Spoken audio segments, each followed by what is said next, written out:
Hello, everybody. Welcome to the Buckeye Weekly Podcast. I'm Tony Gerdeman here, as always, with Tom Moore. Tom, how's it going? Tony, it is going to be a prime time game at Ohio Stadium on Saturday night. Buckeye fans get their second straight home night game. Everyone's going to be clamoring. When can we get another noon kickoff? I can feel it coming.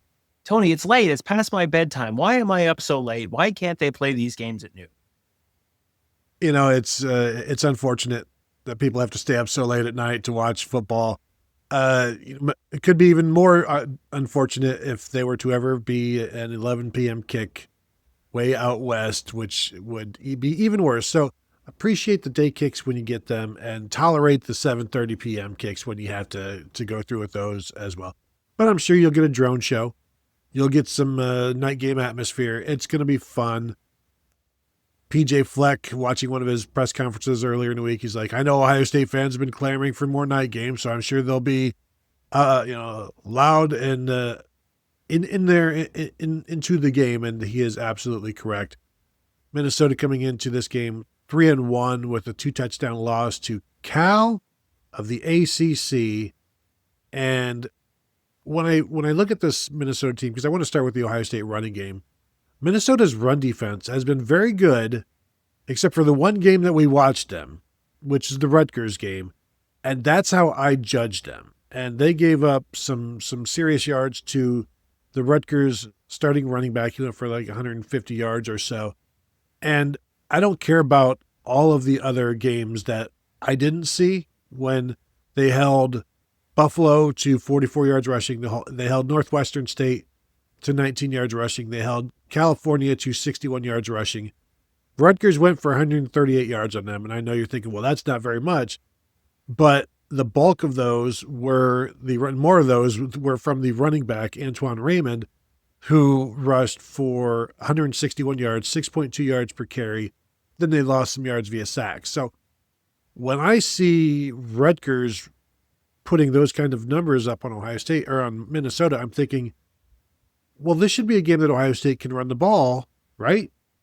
You would certainly think so, because you would assume that Rutgers or that Minnesota is going to do their very best to contain the Ohio State passing offense, because I think you come into this game with the assumption that Ohio State is probably going to try and establish the run and show that they can run the ball. But also, what is everyone clamoring for? They want them to throw the ball down the field. Well, you're probably going to see, if you're thinking about what is Ohio State going to want to show, they're going to want to show they can throw the ball down the field. So you figure that's probably going to be in the game plan somewhere.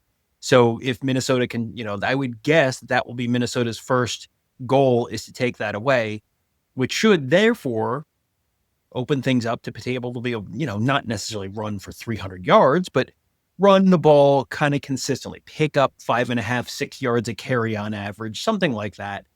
That this feels like a game where Ohio State should be able to do that, because Minnesota's rush defense, the college football nerds model, has Ohio State with like a plus 48% above their, normal performance kind of advantage in this game, compared to, looking at what Minnesota has done against other teams' rushing attacks compared to what those teams have done against other opponents. So I would expect that Ohio State should be able to run the ball at least a decent amount here. Again, not an enormous number, but they should be able to run the ball enough to then make Minnesota have to come up and take the run away. And then you maybe are able to take some shots downfield. And as to who will be running the ball for the Buckeyes, we've seen James Peoples' numbers go down each week, his carries.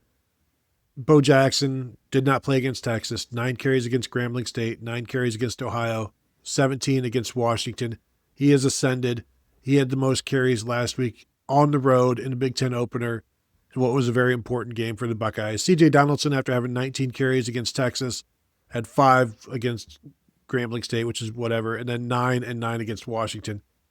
So it feels to me like what we saw last week, I'm kind of expecting to see moving forward, but not as many carries for Bo Jackson, but in terms of like the hierarchy of carries, like 12, 10, 8, something like that. If we're talking about 30 carries, where it's Bo Jackson, then C.J. Donaldson, and then James Peoples, And Tom, I will have you know, when I suggested a few weeks ago that, or a couple weeks ago, that Bo Jackson was the first Ohio State player to ever rush for 100 yards in his first 2 games, Ohio State did do that research for me and for themselves and found they could find no other person who has ever done that. So that's pretty significant. Bo Jackson to have 100 yards rushing in his first 2 games, and then 80 this past week. Now currently is averaged way down to 99 yards rushing per game.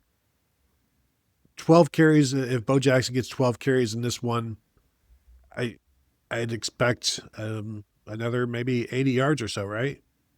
I think 12 carries, yeah, because you're gonna, if you average 5, that gets you to 60, and then you have a 30-yarder or a 25-yarder, something like that. Yeah, you get up to that 80, 85 kind of range.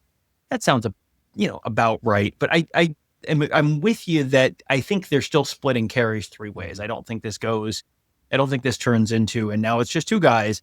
I think they want to spread those carries out. Jackson in high school didn't always stay healthy. And so I think you want to, the number of 17 carry games that he has, you're going to want to limit that a good amount. And you don't want to give CJ Donaldson a bunch of 17 carry games. So I think they're going to continue to spread it out, 12, 10, 8 or something in that range, as you said, is probably about right. And I think I don't think that's going to be, and you just see James Peoples in the fourth quarter when they're up by 3 touchdowns. I think you're going to see all 3 guys get carries in the first half because Peoples has been solid. He's I think looked better the last couple games than he did at times early in the season. So I think they're still sort of figuring things out. But if you've got 3 running backs that you can trust and who can hang on to the ball and who can do all the other stuff with pass pro and blitz pickup and all that kind of stuff, that is an incredible luxury. And we saw James Peoples involved in the passing game as well last week at times. So there's, as we've said from day one, there's going to be a role for all 3 guys. And it'll be interesting to see how Bo Jackson gets better and better as he gets more comfortable. CJ Donaldson gets more and more effective and more of the short yardage stuff. As long as he gets a little bit lower, I'd be interested to see how Bo Jackson can do with some of those short yardage opportunities to see if he can be more effective there. But overall, this should be, if this is a game that Ohio State can't run the ball well or well enough, then that would be another concern because they've not yet really just run away with the game on the ground. And some of that is just the lack of opportunities and lack of drives and series and things of that nature. So it'll be interesting to see how that goes based on which Minnesota defense are we going to get in this one. Is it going to be the one that stops the run, or is it going to be the one that we saw against Rutgers? And maybe that's more about Antoine Raymond, the Rutgers running back, than anything else. But I think Ohio State should be able to have some success. The passing game, Tom, people are clamoring for it.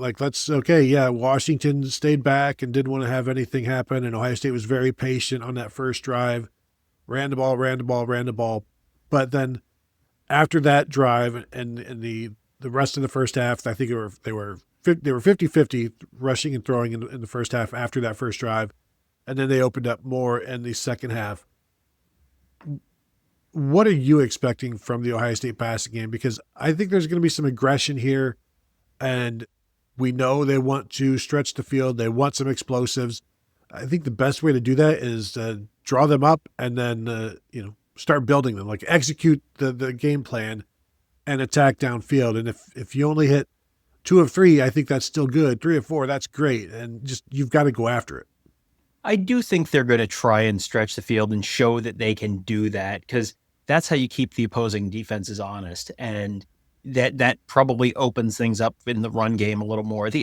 You've seen a lot of teams try and just, you're doubling Jeremiah Smith. You're keeping 3 safeties back. Even Ryan Walters, who basically only has played man for almost all of his career as a defensive coordinator and now at Washington, he played a bunch of 3 deep and, multiple guys deep kind of defenses.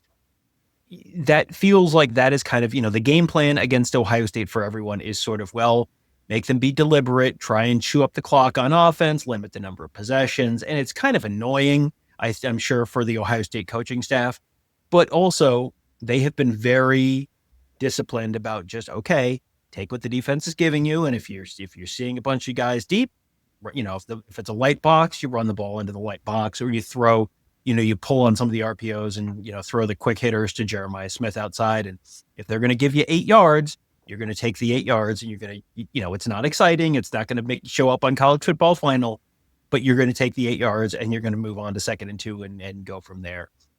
I do think, however, that they're in a spot. This is a game where it's not so close and it's not, such a tight matchup that you can't take a couple shots. And I think they probably do want to see Julian saying take a couple shots downfield. And that's probably if it's one-on-one, they're open kind of thing, like pull the trigger.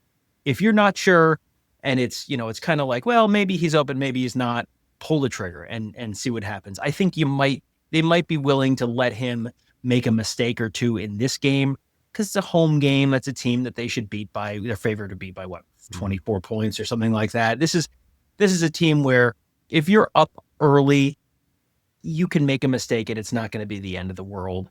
So I think you're going to see at least a couple downfield shots in the first half just to try and keep everyone honest more than anything else. Yeah, I agree. And even if you have Minnesota trying to do a little bit of what Washington did last week, Julian Sainz saw it, and he went back and saw what he should have done if there were opportunities. And I know you and Ross Fulton talked about this on Buckeyes Tomorrow Morning about there are opportunities to go downfield. Watching that, I kind of understood why Julian wasn't necessarily as aggressive at times because the pass rush was there, and to step into that throw that would be needed. I don't know that he felt he had time, and it looked like there was some pressure there at times, or a safety just too close to one side. Just it was understandable why he didn't necessarily attack it. I think talking with Ryan Day, talking with Billy Fessler, Brian Hartline, they'll go over and say, well, you did have enough room if he did, and so if they want to try to do what Washington did, which was successful, even though he completed 80% of his passes. He's had now experience against that, so he'll be maybe a little bit more understanding of where that aggression needs to be. By the way, I'm looking at stats here, Tom. It's pretty interesting. Do you know the only Big Ten team to not allow a touchdown pass this year? Is it Minnesota? It is Nebraska. You had 18 guesses, you wouldn't have gotten it. Well, I mean, I probably would have gotten there eventually, but it would not have been one of the first 3 or 4. So good for the Cornhuskers. Good. Hang your hat on that one. That's a good job, Cornhuskers. To the other side of the ball, Minnesota, when we did our Minnesota-Rutgers rewatch, we both came away very impressed with Minnesota quarterback Drake Lindsey. Redshirt freshman, big kid, 6'5", 225, 230. Confident, will throw the ball all over the place. Was able to attack the Rutgers defense pretty well. We both like what we saw from the Minnesota receivers. They got some playmakers in that game. Again, how much of that was the Rutgers defense, we'll probably find out. But I think Drake Lindsey is, hopefully he's the future of Minnesota football because he looks very, very good. I think Minnesota can try to attack downfield, but they're going to have to pass protect him very, very well. And I don't know how nimble he is. Certainly not as nimble as DeMond Williams. No, for sure. This is going to be by far the least mobile quarterback that Ohio State has faced this year. And that's probably not a great sign because if you look at how Ohio State rushed the passer last week against DeMond Williams, it was, job 1 was contain, job 2 was attack. And they were very, very disciplined and they really stayed in the rush lanes and they didn't over pursue and you didn't get behind the quarterback. It was very, very good, technically solid, responsible pass rush. This week, he's Drake Lindsey's a nice pocket quarterback, but he's a 6'5", 230-pound white guy. So I mean, you've kind of got a picture in your head, and yeah, he does have negative career rushing yardage. Thank you for asking. And this is one where you still want to be disciplined, but also you probably you don't need to dedicate Arvell Reese as a spy this week. You can probably just go get him. And that's going to be what I think is a concern for me from Minnesota's perspective is I don't think they're going to be able to run the ball very well because Darius Taylor has a hamstring injury. So he's either going to be limited or not back. Mm-hmm. They were not able to run the ball really at all against Rutgers. And if you're going to try and rely on, I think they're going to have to just try and get the ball out quickly and hope, you can complete 2 out of 3 passes and get 6 yards per completion and move the sticks that way. I don't think they can sit back in the pocket and run a bunch of double moves, because I don't think they're going to have time for that. Because with the way Ohio State has rushed the passer this year and just the way they've disguised coverages, you don't need to bring 6 guys to get pressure, because they've been confusing guys. You get a lot of offensive linemen blocking air because someone will show blitz and then back out. And so you get, 1 guy coming free and 2 guys standing there with nothing to do. I think you might see a decent amount of that against Minnesota. And then Drake Lindsey's got to get rid of the ball real quick. You bring up an interesting point about Arvell Reese, who's going to be able to be more involved with the defense in terms of attacking rather than just hang out, make sure everything is cool. Like there's no hanging out now. It's like go and get the ball wherever it is, or go into coverage, whatever it is. Looking up, Minnesota's given up 7 sacks on the season, 2 sacks against Cal, 2 sacks against Rutgers, 2 sacks against Buffalo. So like they've not given up more than 2. So they've done well enough. They haven't really played a stout pass rushing defense. This will be the first opportunity, and we'll see how Ohio State does and how deep that defensive line goes. But it will be interesting again to see Arvell Reese back on the attack and how much he does there, because he's had to spy in every single game so far this season. As you said, they don't necessarily need him to do that. Although there are still some things like not spying, but delayed blitzing, that sort of thing that they can do with them. That'll be interesting to watch. And of course, what they do with everybody is always interesting to watch, because it changes. And the pictures will change. The fronts will change from snap to snap. It's always fun to watch what this Ohio State defense is doing. That's going to impact the passing game. The running game for Minnesota is not good. I don't expect Darius Taylor to play, but again, he's a very good running back against average teams. And he's had 1 good game against a ranked opponent. That was last year against Illinois. He went off on them. Other than that, maybe it's a product of, well, now you're down, 21 points in the third quarter at times, so we can't run the ball. But he's never lit it up. And, coming into this game, if he were to play, he's still banged up a little bit. PJ Fleck on Monday said, you'll know 2 hours before the game, which I don't know, Tom. Do you read into that he's playing or that he's not? Like, what is the play there for Fleck to say, I'm not telling you anything? That to me suggests he's not playing. And this is not based on any great inside information. This is just kind of reading the tea leaves.